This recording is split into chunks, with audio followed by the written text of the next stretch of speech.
El canto, fuentes históricas, metodologías de aprendizaje, intérpretes y más. Un podcast semanal de Miguel Bernal Menéndez. Bienvenidos un día más al podcast dedicado al canto, su historia, sus intérpretes, los teóricos y las metodologías de aprendizaje.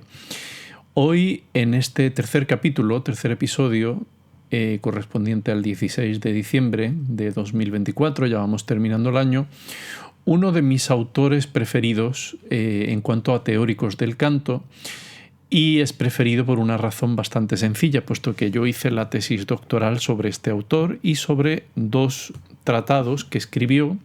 En realidad es uno que tiene dos versiones, una versión 3 años más tarde, donde él revisó algunos conceptos, pero digamos la primera edición del año 1774 fue publicada en Viena por Giambattista Mancini. Giambattista Mancini fue un castrado, aunque en la época ya sabéis que no se refería a todas las fuentes, los escritos, por una cuestión de buenismo, ¿no? Extraño, ¿no? Todo el mundo sabía que existían los castrados, pero en las fuentes no se refería, no se hablaba de este término, se decía, a no ser que fuera de manera para una crítica, siempre se les denominaba como músicos virtuosos de cámara del tal príncipe, de tal rey, etcétera, etcétera. Bueno, Giambattista Mancini fue un castrado que nació en Ascoli nel Piceno, en la región de las Marcas italianas, en el año 1714. Él tuvo una carrera de unos 14-15 años como cantante, nunca especialmente en primeros papeles, pero sí como secondo uomo. Ya sabéis que la denominación de la época, conocéis muy bien cuando se habla de prima donna, es la primera señora, la primera cantante, pero también existía el término de primo uomo, y normalmente cuando era primo uomo era un castrado. De hecho, los sueldos que se pagaban eran bastante altos en relación con otros registros vocales, es decir, los primeros que cobraban más dinero por sus servicios eran los castrados, luego estaban las sopranos y, en último lugar, los tenores y los bajos. Esto cambia, como sabéis, en el siglo XIX, donde hay un cambio paradigmático, donde el tenor y la soprano toman el relevo como los personajes principales de las óperas románticas.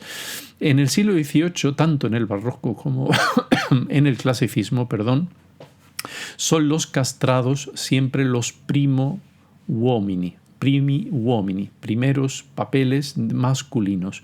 Y normalmente, es una cosa curiosa, cantaban intravesti, es decir, hacían papeles femeninos. Hay una farsa, una pequeña ópera de Hasse que es Cleopatra, Marco Antonio y Cleopatra, y el papel de Cleopatra lo cantó intravesti Farinelli o Farinello en las fuentes de la época. Bueno, volviendo a Giambattista Mancini, en el año 1774 nos encontramos con Mancini en Viena. Él, después de una actuación, fue captado por la corte de la Ópera de Viena, en concreto por María Teresa de Austria, para que fuera el maestro de canto de sus hijas, las archiduquesas imperiales, y se traslada alrededor del año 1756 a Viena, y ahí desarrollaría ya el resto de su carrera como maestro de canto imperial. Esto lo puso en sus tratados, y aparte hizo el examen para la Academia Filarmónica de Bolonia, donde era íntimo amigo y mantenía una correspondencia bastante profusa con Giambattista Martini, un autor del que hablaremos en cuanto al canto también en este podcast. Y consiguió, el título de académico filarmónico de Bolonia, que era un título honorífico y que para los músicos de la época era importante, no importantísimo, porque si no tenías este título no podías hacer música, no tenías el permiso para estrenar música. Por eso el mismo Mozart hizo, siendo muy, muy jovencito, el examen para poder estrenar su música en los Estados Vaticanos, en Italia. Bueno, volviendo a Mancini, él presenta su tratado, la primera versión de su tratado, en una edición muy pequeñita, es un libro pequeño, no muy amplio, donde tiene 15 capítulos y el título se llama Pensieri e riflessioni pratiche sopra il canto figurato. Analicemos este título: los pensamientos y las reflexiones prácticas sobre el canto figurado. ¿Qué quiere decir esto? Pues que no es un tratado de canto al uso en el sentido metodológico del término, es decir, no es un tratado de ejercicios de canto, o sea, no vienen vocalizaciones, pero son pensamientos y reflexiones en relación a todos los aspectos que Mancini, y no solo Mancini, sino todos los tratadistas de época, consideraban como fundamentales para formar a los cantantes. Prácticas. ¿Por qué dice que son reflexiones prácticas? Porque se refiere a la profesión de cantante, no se refiere a una teorización, a una cuestión meramente estética, sino una cuestión práctica, es decir, cómo hay que abrir la boca, cómo hay que colocar el sonido, cómo hay que iniciar el sonido, cómo hay que terminarlo, cómo hay que apoyar, cómo hay que ornamentar, etcétera, etcétera. Canto figurato, la última parte del título, se refiere simplemente el canto figurado al término que contrapone al canto llano, es decir, el canto llano no es mensural a priori y el canto figurato es un canto que se desarrolla con figuras de diverso valor, es decir, negras, blancas, corcheas, semicorcheas, etc. Digamos, es una contraposición al canto llano. La importancia del tratado para comprender las bases teóricas del canto en el siglo XVIII es fundamental, puesto que todos los autores, ahora diré algunos nombres importantes por si queréis investigar un poquito más allá, hablan de los mismos temas, es decir, unos temas que se repiten una y otra vez en todos los tratados. Es decir, cada uno da su visión, pero básicamente se habla de las mismas cosas. Mancini tiene un capítulo que se sale un poco de lo habitual por su extensión, es el capítulo 2 y es el más extenso del tratado, y es interesante porque se sale un poco de la norma, digamos, de las estructuras de cómo se escribe en la época los tratados de canto o de música. Para contextualizar a Mancini, he traído aquí una lista que creo que es importante decirla. Los principales teóricos del canto, no de la música, pero sí del canto en el siglo XVIII. Pues hay en Alemania Fuhrmann en 1715, Pier Francesco Tosi en Italia 1723, Giuseppe Riva 1728, David François 1737, Francia, Jean Bérard 1755, Francia, Agrícola en el mundo germánico 1757, que no es más que una reescritura o revisión del tratado de Tosi, de Pier Francesco Tosi. Kürzinger 1763, Marburg 1763, estos dos últimos alemanes, Pierre Duval 1770, Anselm Bailly 1771, Inglaterra, Höpfner 1774, Alemania, Manfredini 1775, Vogler 1776, Adam Hiller 1780, Hiller uno de los más importantes en el mundo germánico, Wolf 1784, Ferdinando Tenducci 1785, Kauer 1794 en Viena, muy importante Kauer. En el mundo español, Fernando Remacha, 1799, y en París otra vez, Florido Tomeoni, 1799.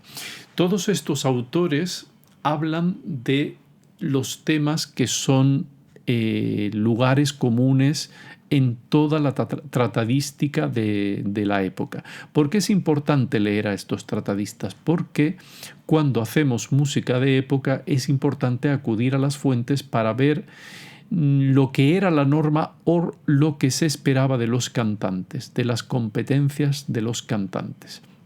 Por eso es muy importante acudir a estas fuentes que hoy en día están disponibles en la mayoría de ellas en bibliotecas, en recursos digitales, en Google Books, es decir, se puede acceder bastante bien y tenemos herramientas hoy en día que en mis tiempos no había, es decir, hoy la inteligencia artificial, sin dar nombres específicos, pero la inteligencia artificial provee de herramientas para traducir incluso el latín medieval a un discurso, a una traducción bastante pasable. Pasamos ahora a los capítulos del tratado. El primer capítulo está dedicado un poco a la historia de la música en general y del canto en particular, eccellenze e pregio de la música. El segundo capítulo es el capítulo que he comentado antes, que era el más largo, y el título es Delle diverse scuole e dei valenti uomini e valorose dame che fiorirono nell'arte e nel canto nel fine del passato secolo e tuttavia fioriscano nel presente.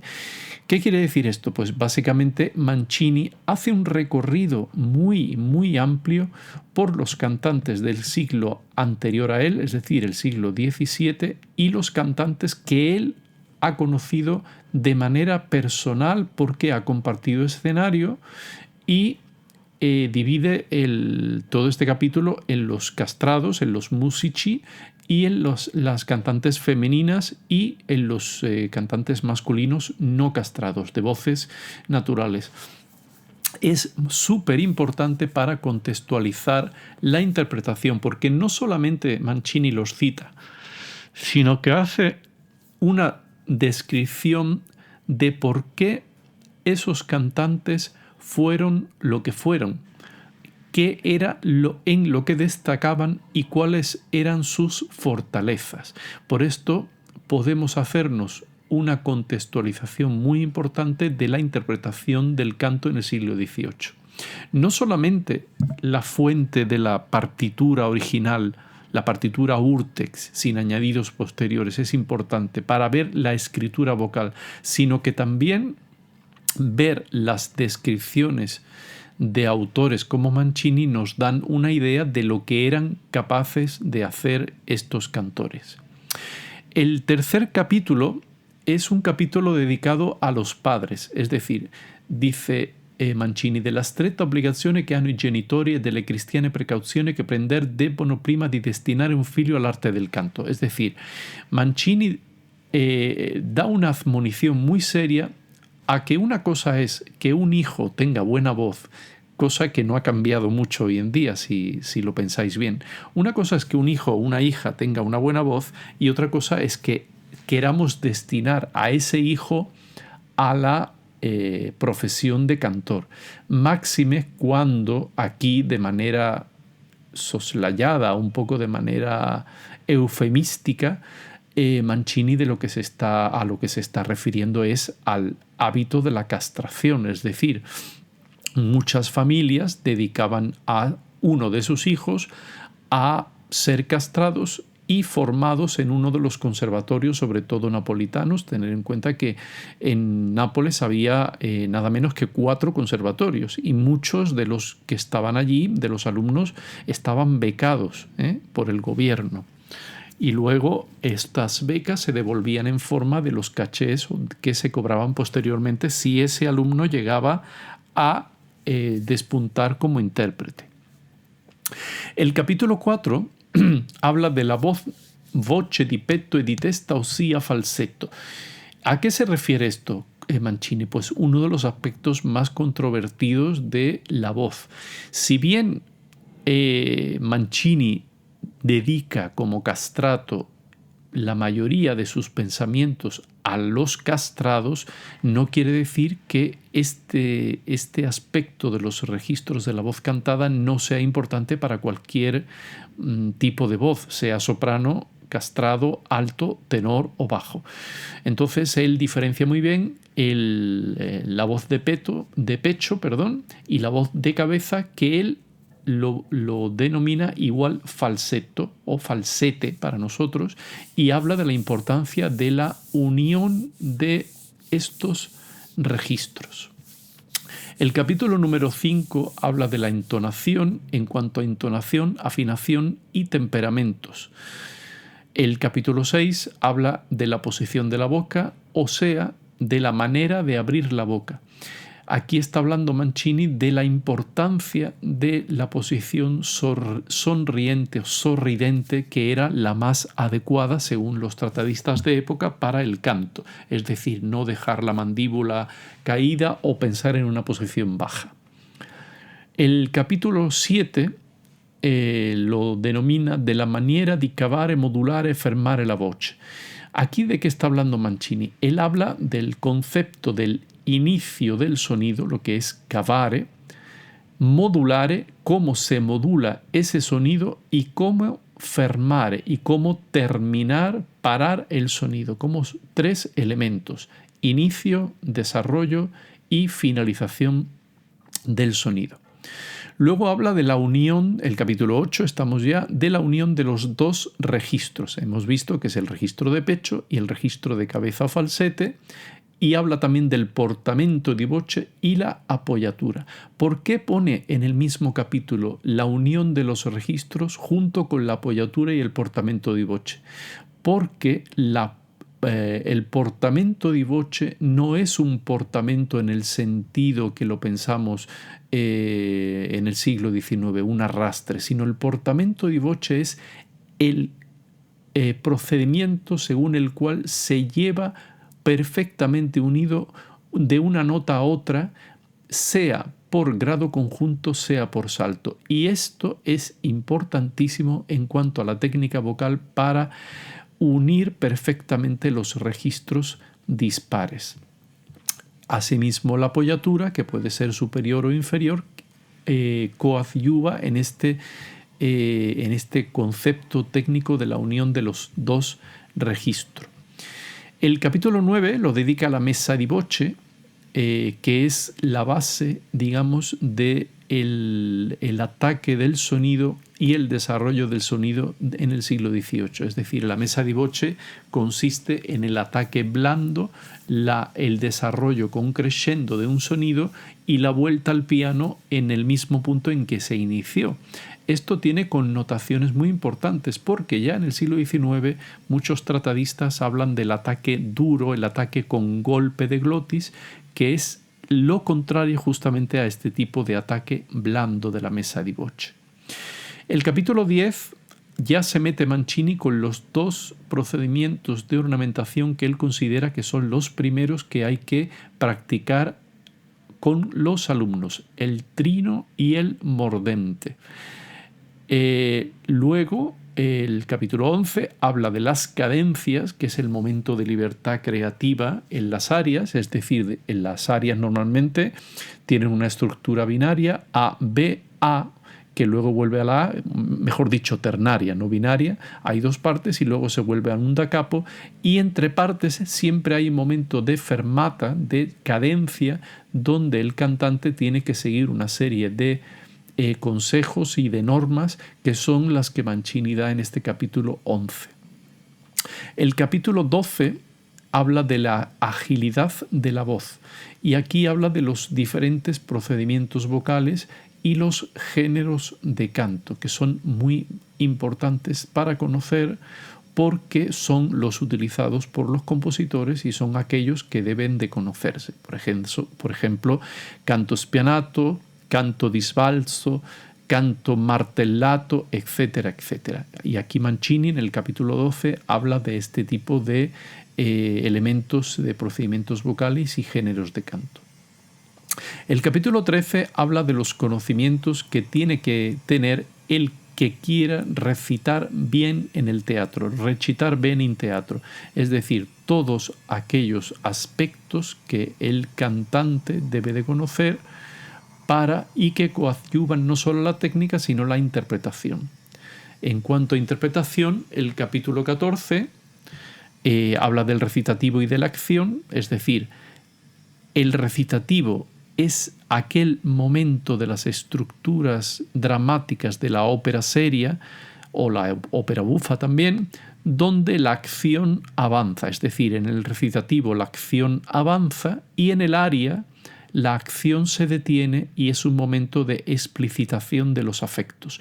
Pues bien, en el recitativo Mancini habla de los diferentes tipos de recitativo, que básicamente hay dos. Uno acompañado solo por el bajo continuo, que él denomina simple, lo que posteriormente se llamó recitativo seco. Esta denominación de simple es la denominación correcta en el siglo XVIII, y el recitativo acompañado bien de la orquesta en total o bien de orquesta y algún instrumento obligado, que Mancini denomina de manera muy lógica recitativo instrumentado. Este tipo de recitativo es lo que posteriormente, ya en el siglo XIX, se denominó recitativo acompañado o acompañado. Rousseau, en su Diccionario de la Música, añade otro tipo de recitativo con orquesta que se llama obligato, cuando ese recitativo tiene un instrumento obligado que acompaña la voz. Bueno, finalmente, y para terminar el tratado, Mancini, con el capítulo 15, habla de la estética, la moralidad y el comportamiento en la vida habitual del cantante. Habla de una cuestión de cómo se ha de tener una estética y un comportamiento en la vida, no solamente en el teatro, sino en la vida.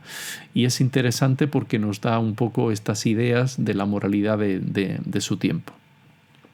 Por tanto, haciendo un poco resumen de este estupendo tratado de Mancini, los aspectos más importantes para los cantores son el dominio de los registros, el dominio de la agilidad y la ornamentación y el uso de la escena y el conocimiento de los estilos de canto. Mancini publicó este tratado en Viena en 1774 a costa suya propia, porque esto le proveyó de más alumnos, le proporcionó alumnos, le proporcionó fama. Tal fue así que 3 años más tarde publicó en una segunda edición en Milán, que él denomina tercera, puesto que en el año 1776 aparece un resumen de su tratado por Desaugiers en París. También es interesante porque esto da cuenta de la fama que atesoró esta primera edición del tratado. Y se conserva en diferentes bibliotecas, pero él envió la primera edición, la envió a la Academia Filarmónica de Bolonia, donde hoy en día se conserva un ejemplar original de la primera edición del tratado. He tenido la suerte, gracias al profesor Romano Vettori, bibliotecario de la Academia Filarmónica de Bolonia, el año pasado de visitar las instalaciones de la Academia Filarmónica y tener en mi mano este original, con lo cual la emoción fue total. Bueno, pues aquí os dejo este repaso muy sucinto, muy cortito, muy práctico, creo, para aquellos que quieran adentrarse un poquito más en la vida y la obra de Giambattista Mancini, uno de los tratadistas, junto con Tosi, más importantes en el siglo XVIII. Aquí os lo dejo y espero que os haya interesado. Nos vemos en el próximo capítulo. Un saludo.